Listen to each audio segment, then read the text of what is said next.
well, you got these guys right now, the We Ain't African people. They're becoming pretty popular in the pushing of this "We Not African" thing.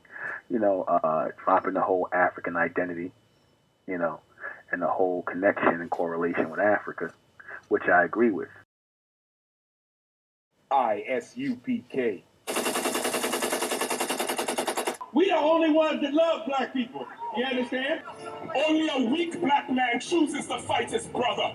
When white people are murdering us, when the white man is slaughtering black men, when the white man is murdering us and raping black women, it takes a weak black man to want to fight this goddamn brother. Holding you in slavery. So now you got to go out there and okay. I was gonna also say that when they free them, they also could most likely will get killed by another racist white. Thank you. That was going to be my point. So after they freed black people, then they opened up the prison systems. And so the 13th Amendment said you can put anybody in prison. So they still needed railroads built. So they would put us in prison. Like, you ever seen that movie Life? You kind of young. Thank you. Say that again. Pay your time in prison by working in the railroads. That's right. So this is a smart young brother. What? Wait a minute. Did Tazoriak just call his brother his brother? I don't think he know he's African. We got to hear that again. Yeah, this is a smart young brother. So we would still build up this place for the so-called white man. So to imagine the oppression that takes place. And then imagine this part. Black people at one point before the 50s, we were sticking together, building up our cities, doing things that were necessary. And then the white man came and destroyed those cities. New York was built of Harlem was built of mostly black African Americans, and most of New York when it first started in the late 1920s, it was built of what do you call it? It was built off low labor slaves. Like they would pay them lowly, like poorly. They would pay them like maybe $2 an hour in Valley, and they would live in harsh conditions. Let me make it a little worse. You ever heard of Cab Calloway? And stuff like Cab Calloway was like a famous singer and stuff like that. He had that song Hottie Hottie Hottie Hot, right? And he used to sing at Cotton Club. He used to sing at all different kind of clubs for white people. You know how he had to go into that club, as famous as he was? He had to go in through the back door. He couldn't go in through the front. Exactly. No, not. It wasn't about whether they could see him or not, because he was singing, so everybody saw him. It was about constantly reminding black people that we are beneath the white man in this place. So when we say we should separate, we should totally separate from the man that feels we are beneath them and be with the people that can build us up.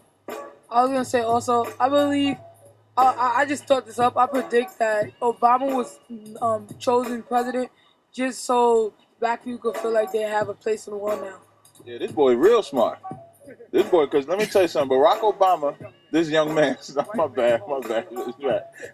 See, now you can say that was a cut.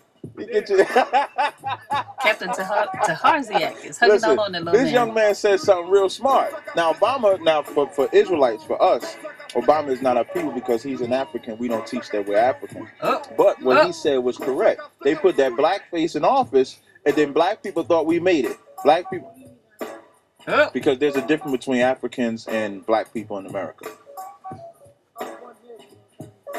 Where they from? Where they from? Who? From? Oh, so he might be African. Okay? Say that again? My mom is from Mali and my father's from Ghana, and I'm born here. Now, I got you. You was born here.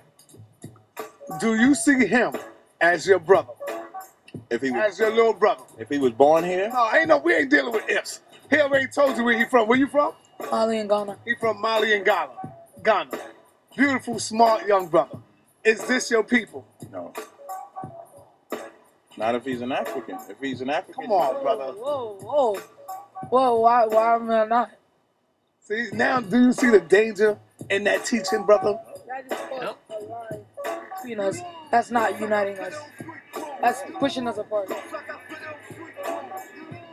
How do you feel when you hear a brother from America say that you're not our people, we're not the same people? How does that make you feel? Well, I don't really, honestly, I don't care. And also, if you read back on history, your ancestors were in Africa at one point. So there is African in you. There's no Israel. You're African. No, if you're a black person, your ancestors were African no matter what, because that's where everybody came from. Every colored person came from Africa. He's right, Cesariak, man. You come from there, whether you want to admit it or not. We've been living in America for 500 years. Are we American now? So when we go somewhere else. When people, you just said that he's a smart young man. Is he still a smart young man, or he's not smart no more? Because you find out he's from Africa. Is he still a smart little brother? He made some excellent points. I'm not going to take away from the points that he made, but if he's from Ghana, you said you're from Ghana, right? Your father's from Ghana, right? So if he's from Ghana, then he's not my people. Him being smart does not make him my people. I also was gonna say, if I'm from Ghana, I didn't choose to be from Ghana. I didn't choose to be in America as a slave. Yeah. Also, my father's family wasn't caught up in slavery. Your family probably was. Right. And your family was. That was not our fault. I'm not. Okay, when I say. 1 second. When I say we're not the same people, I'm not blaming you. I don't want you to. You said it's not my fault. I'm not faulting you for what your ancestors did as far as selling my people. I'm not faulting you for that. All I'm simply saying is that you come from Hamites. Y'all come from Africans. We come from Shemites. So even though we got similar skin tone, it don't make us the same people. Arabic people have skin tone like ours. We're not the same as Arabs. Hawaiians got skin tone like ours. We're not the same as Hawaiians. So skin color alone does not make you the same people. You have to be heritagely. What I mean by that, your ancestors have to come from the same lineage. Your lineage is just different from mine. Now, what you said about the crime, that was correct. Even what you said about Harlem, all of that stuff was correct. But also, before I told you I was African, we made a connection. And right before that connection, after I told you African, that connection just broke between me and you. We still dealing with the same connection that we had, which was knowledge. We wasn't connecting as far as you being this. I said you was a very intelligent brother. Now, after I found out you was African, did I say you was intelligent or unintelligent? I said I'm intelligent, but not your brother. And also, you said we all us black people need to become one. And if we all become one, that means us too. Cause listen, listen. The white people think we all African American. We the same to them. Under their eyes, we the same people. You're not Serbian or whatever you say. Hold on. You're not the same thing. You're the same thing. Let me ask you this. If I bring my brother, this is my little brother. If I bring my brother with me to the cookout, can he get in with me? No. You mean to tell me you wouldn't let this brother in the cookout, brother? Look at it. Come on, Yeah, you can. That's what I do a lot. I follow them on Twitter, and I just see all the ridiculous things that they're saying. And I've seen a lot of Jews pretending to be black on YouTube. It's so obvious that they're not black. And they're just trying to really stir the tensions between the blacks and the whites. And, I mean, we know they've been fanning those flames for a long time. They incite the blacks against the whites. And I'm not excusing what blacks are doing. Absolutely not. There's no excuse. But we need to understand who's up there pulling the strings, you know, and they want you to be mad at just the black people, but, you know, who brought them here? Who did not send them home? They were supposed to go home. They were supposed to go back to Africa, but they didn't. You know, what I do is I will design flyers online. You can get like a free flyer designer. It's really easy. You can make them look professional. Try different approaches. For example, you could do black propaganda, right? You can pretend to be a Jew or pretend to be a black person and say, like, we need to kill all the whites, or Jews for white genocide. You know, that's black propaganda, pretending to be the enemy. Or, you know, certain Africans from certain regions have a look to them. Really dark, black, blue, black, almost greenish looking black with BB buckshot hair. They don't really grow hair. And they're not very attractive people. We're gonna keep it real tonight. And so that being said, niggas need to understand where this shit come from, but they also need to understand where it's taking us. Nowhere. This is why black people ain't went nowhere in 30 years, because all of these motherfucking groups was headed by Masons, and their job was to take your dumb ass nowhere. Let's go.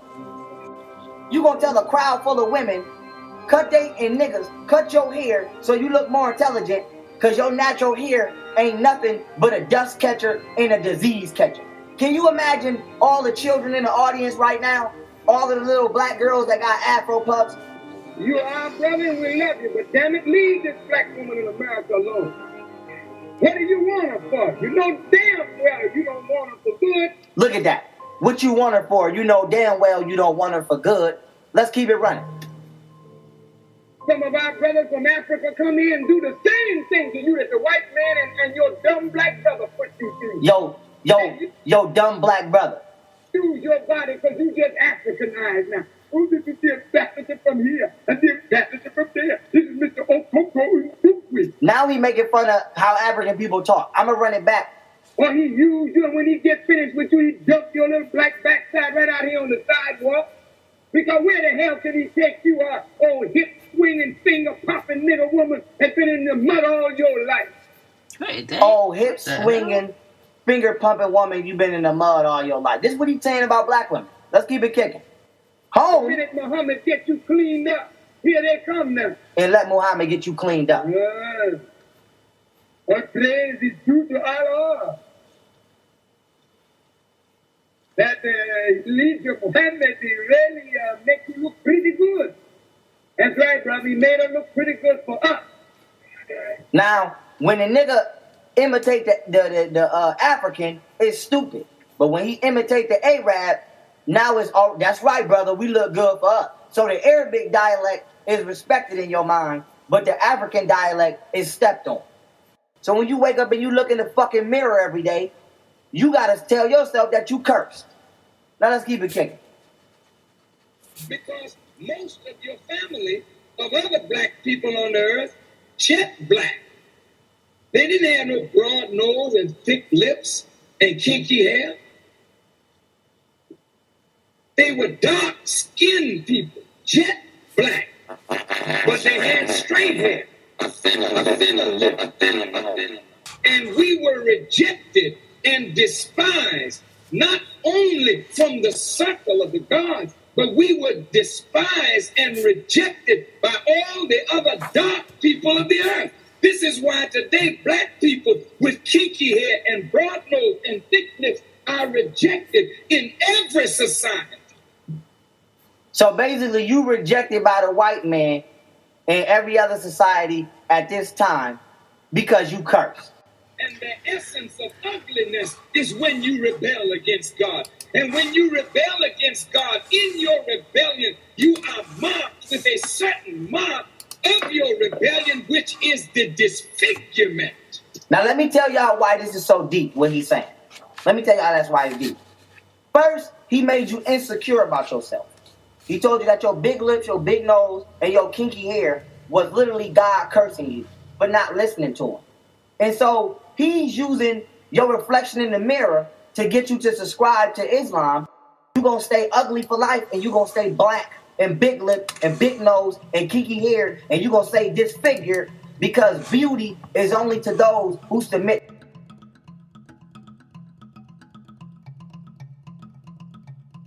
A lot of us have a problem accepting what we are. People want to deny their African heritage because of the negative connotations that come with being black. Some Puerto Ricans and Dominicans seem to think that by acknowledging that they're black, they're saying that they're American or African American. But that comes down to the whole miseducation or lack of education in regards to race, nationality, ethnicity, and culture. What's your race? You know, you get some that'll say, no, not black. We're mixed. We're triracial, black, white, and indigenous Indian, right? But, again, so when I say to them, all right, so what's your race? Like, if you had to pick, if you had to choose, what would you choose? Because when you're a mixture of black, white, and indigenous Indian, you're not white. So why do you say you're Spanish? You're not indigenous Indian. And you're not completely black. But what is dominant in your features? And they say, we're Latino? No. That's a culture. A culture that was forced upon you. It's really similar to the North Africans. You know, they say they're Arabic, but they're not really Arabic. They're North Africans who now speak Arabic and have adopted an Arabic culture because of colonization and a religious conquest. But you try and tell them that. Now, the funny thing is, real Arabs from Saudi Arabia, Jordan, Iran, Iraq, they don't even accept them as real Arabs. They even have their own racial slurs for them, which means niggers. I remember speaking to an Arab girl from Saudi Arabia who she was telling, like, we were doing a broadcast. No, was it a broad? No, we were doing a conference call. And she said, no, we don't see them as Arabs. We see them as black. They might be light skin or mixed, but they're black. And she said the word that they call them, it began with T, but it means niggers. Right? It's the same way that real Spanish people from Spain don't accept so-called Hispanics. There's so much denial, it's crazy. The denial is even greater from Puerto Ricans and Dominicans who have melanated skin and some African features. But it's really common with a lot of people of color in Spanish-speaking countries in the Caribbean and South America to deny their roots. I don't know if they fear some sort of like awakening or reality by associating themselves with the truth, but it's that slave mentality. It's better to be as close to white than be black. And oh well, if being forced to say that you're mixed or triracial is better than saying you're black, then okay, we'll say that, because that's got to be better than saying you're black, right? Now, if black people were the ones in the position of power that white people are in today, I wonder how many of these so-called Spanish and Latino people would suddenly be calling themselves black. Raven said that she doesn't like people with ghetto or black names and wouldn't hire somebody with a certain type of name. Your name is Raven Simone. Like, I'm going to give you a couple clues for one. I mean, Raven is a black bird for one, and you want to say that you're not black, but you won't hire people with ethnic names with a name like Raven Simone, though. If you weren't famous, I'm sure your resume would get overlooked by certain companies. By saying you don't want to be labeled as black or African American, you're basically saying you're not proud of being black. These people really want to disassociate so much with being black. It saddens me. What makes it worse is that their views reach so many people, so many impressionable minds. We're already lost and misplaced as it is. We need more people who are awake, not living in a dream fantasy la-la land. Just think about this. All of the fights, marches, protests, wrongly imprisoned brothers and sisters, and people killed so that we could be called black and not Negro or colored, so that we could stand up as black people regardless of shade, mix, complexion, and stand proud and say, yes, I'm black and I'm proud. So what now? Do we forget that? Was that all for nothing? Dead act